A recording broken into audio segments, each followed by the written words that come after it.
Radiasi itu kan ibarat pedang bermata dua ya. Di satu sisi bisa menyelamatkan nyawa, tapi di sisi lain ada resiko tak terlihat yang bisa sangat mematikan.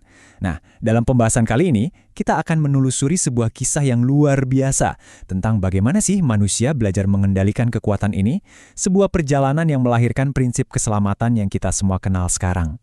Pertanyaan ini adalah inti dari semuanya. Ini bukan sekedar cerita sains, tapi juga cerita tentang penemuan yang gemilang, tragedi yang menyakitkan, dan kebijaksanaan yang lahir dari pengalaman pahit. Semuanya demi melindungi kita semua, generasi masa depan. Oke, yuk kita mulai ceritanya. Semuanya itu beramal dari sebuah euforia. Ada penemuan baru yang seolah-olah ngasih kita kemampuan super untuk melihat ke dalam tubuh manusia tanpa perlu pisau bedah.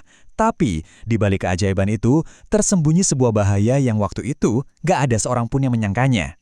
Jadi tahun 1895, ketika Wilhelm Conrad Röntgen menemukan sinar X, dunia sains dan medis itu langsung heboh seakan-akan tersihir. Bayangin aja, tiba-tiba kita bisa melihat tulang yang patah, peluru yang bersarang, atau penyakit yang tersembunyi. Sinar ini dianggap benar-benar ajaib dan, yang paling penting, dianggap aman tanpa efek samping sama sekali. Di masa-masa awal yang bisa dibilang naif ini, para peneliti itu nggak punya pelindung apa-apa.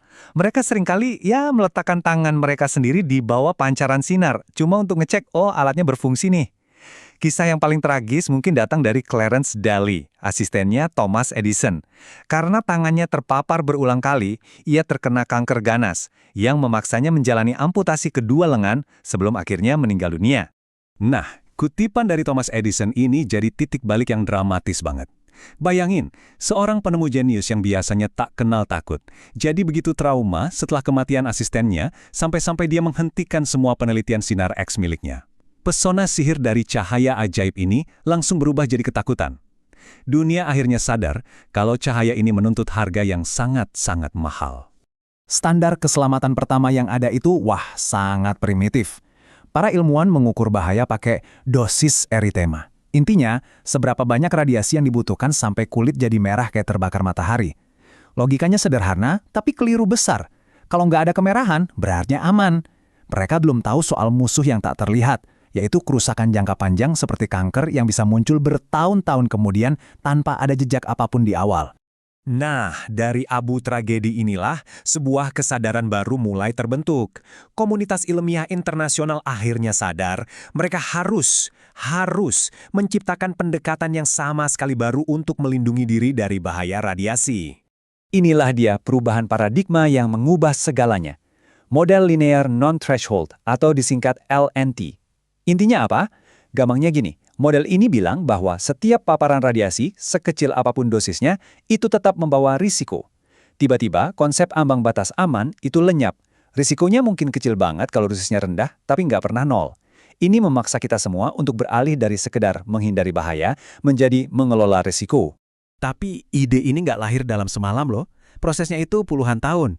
Awalnya di tahun 1959, ICRP memperkenalkan konsep serendah yang dapat dipraktekkan. Terus, di tahun 66, mereka mulai mempertimbangkan faktor ekonomi dan sosial.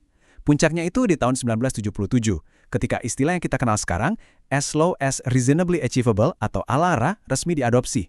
Sejak saat itu, ini bukan lagi sekedar saran, tapi jadi pilar utama keselamatan radiasi. Oke, jadi gimana caranya ALARA ini diterapkan dalam sebuah kerangka yang lebih besar?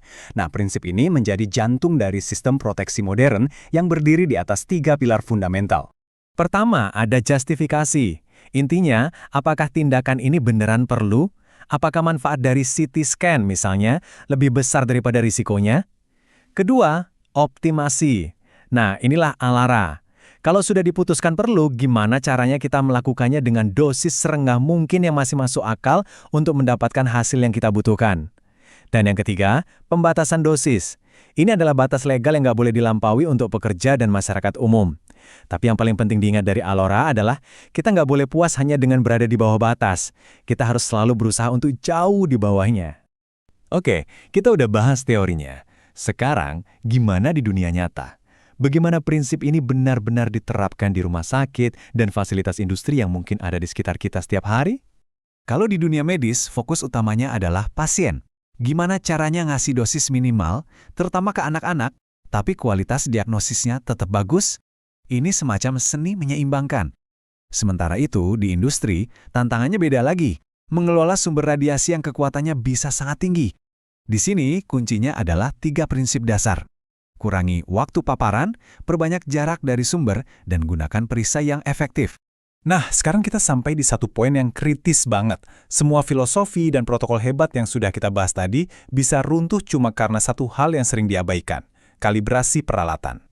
Kutipan dari spesialis radiologi ini benar-benar menohok. Masalah ini bukan cuma kesalahan teknis biasa, tapi ini adalah pengkhianatan terhadap seluruh prinsip ALLAA. Dan inilah angka yang seharusnya bikin kita semua diam sejenak, 45%. Ya, peralatan yang nggak dikalibrasi bisa punya margin kesalahan sebesar itu. Coba bayangkan, kita pikir dosis yang diberikan sudah aman dan sesuai prinsip ALARA, padahal kenyataannya pasien atau pekerja menerima radiasi hampir 50% lebih banyak, dan tidak ada yang tahu. Ini sama saja dengan menghapus semua usaha ALARA dan membawa kita kembali ke era kegelapan. Fakta tadi membawa kita ke pertanyaan penting, gimana caranya kita memastikan warisan ALARA yang udah diperjuangkan dengan susah payah ini tetap terjaga dan relevan di masa depan. Di negara seperti Indonesia misalnya, sudah ada kerangka regulasi yang kuat untuk ini. Ada kewajiban menunjuk petugas proteksi radiasi di setiap fasilitas, ada pemantauan dosis individu dengan dosimeter untuk setiap pekerja, dan juga kewajiban melakukan uji kesesuaian alat secara rutin. Ini adalah mekanisme pertahanan kita untuk memastikan ALARA bukan cuma teori di atas kertas. Kalau kita lihat ke depan, teknologi seperti AI menjanjikan optimasi dosis yang jauh lebih canggih. Bahkan mungkin bisa disesuaikan secara real time untuk setiap individu. Keren banget kan? Tapi secanggih apapun teknologinya, fondasinya nggak akan pernah berubah. Integritas manusia yang mengoperasikannya. Ingat, teknologi itu cuma alat. Pada akhirnya, manusialah yang memegang tanggung jawab. Jadi, saya mau menutup pembahasan ini dengan sebuah pertanyaan untuk kita renungkan bersama.